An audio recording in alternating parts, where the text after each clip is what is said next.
खेली कैसे खेल दादा रे माथा फेल हो गई लागे जाता रोटी बेली जीजाजी बेली जीजाजी ए जी गरम बतावा रोटी बेली जीजाजी हाँ हाँ बेली जीजाजी पानी लहंगा उठा के चुमा ले महसूस कर दे कही चीज हुई आप बोलो कितना के खुश करबे और के कह के कर मन रखबे मोबाइल की नोकिया से हो छीन ले सास भाई खकिया जाय छिए खाना में सराब जाने तेल बिना सुखताया चारा हो तू निकाले नी मन बाटे नई हर के यार हो बात सुन लो लहंगा उठा के न चला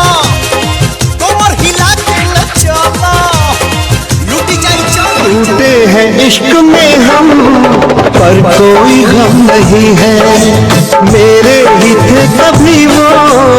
ये भी तो कम नहीं है धोखा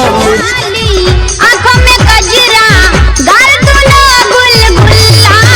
देख चढ़ल जवानी रसगुल्ला देख चढ़ल जवानी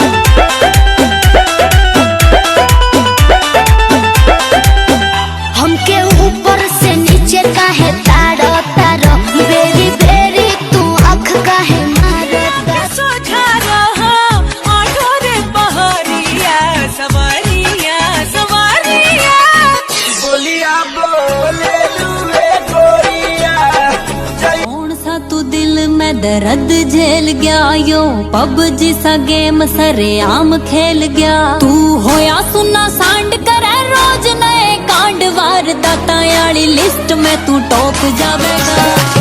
अब ना करेंगे तेरे जैसी सरकार दिल में बस है मेरे जिगरी यार दिल में बस है मेरे जिगरी यार अब ना करेंगे तेरे जैसी सरकार दिल में बस है मेरे जिगरी यार रगैल मेरे तन्ने अच्छा न किया